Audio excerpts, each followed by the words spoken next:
Hi all, ನಾನಿವತ್ತು ಶಾವಿಗೆ ಪಾಯಸ ಮಾಡ್ತಾ ಇದ್ದೀನಿ. ಕೋವನ ಯೂಸ್ ಮಾಡಿಕೊಂಡು ಹೇಗೆ ಅಂತ ನೋಡುವ ಬನ್ನಿ. ಮೊದಲಿಗೆ ಈ ಥರ ಕೋವ ತೊಗೊಳ್ಳಿ. ನೀವು ಕೈಯಲ್ಲಿ ಕೂಡ ಕ್ರಂಬಲ್ ಮಾಡಿ ಯೂಸ್ ಮಾಡ್ಬೋದು, ಇಲ್ಲಾಂದರೆ ಈ ಥರ ಗ್ರೇಟ್ ಮಾಡಿ ಇಟ್ಕೊಳ್ಳಿ. ಮತ್ತು ಒಂದು ಬೌಲಲ್ಲಿ ಕೇಸರಿ ಜೊತೆ ಬಿಸಿ ಹಾಲನ್ನ ಹಾಕಿ ನೆನೆಸಿಡಿ.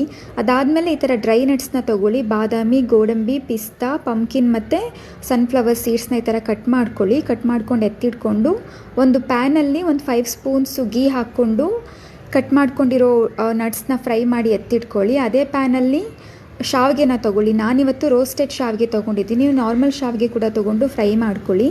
ಒಂದು ಸತಿ ಫ್ರೈ ಆದಮೇಲೆ ಅದಕ್ಕೆ ಹಾಲು ಮತ್ತು ನೀರು ಹಾಕ್ಕೊಳ್ಳಿ. ನಾನು ಇಲ್ಲಿ 1.5 ಗ್ಲಾಸ್ ಹಾಲಿಗೆ 1/2 ಗ್ಲಾಸ್ ನೀರು ಹಾಕ್ಕೊಂಡಿದ್ದೀನಿ.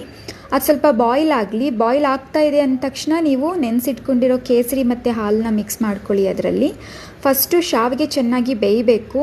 ಬೆಂದ ಮೇಲೇ ನೀವು ಶುಗರ್ ಹಾಕ್ಕೊಳ್ಳಿ. ನೀವು ಮುಂಚೆನೇ ಶುಗರ್ ಹಾಕ್ಬಿಟ್ರೆ ಶಾವಿಗೆ ಬೇಯೋದು ಲೇಟ್ ಆಗಿಬಿಡತ್ತೆ.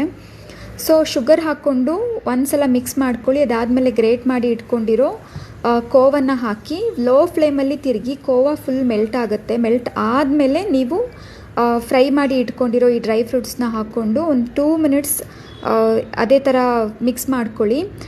ಮಿಕ್ಸ್ ಮಾಡಿ ಆದಮೇಲೆ ಅದನ್ನು ಒಂದು 15-20 ಮಿನಿಟ್ಸ್ ಮುಚ್ಚಿಟ್ಕೊಳ್ಳಿ. It is up to you. ನೀವು ಹಾಗೆ ಬಿಸಿ ಬಿಸಿ ತಿನ್ಬೋದು, ಇಲ್ಲಾಂದ್ರೆ ಅದನ್ನು ಕೋಲ್ಡ್ ಮಾಡಿ ತಿನ್ಬೋದು.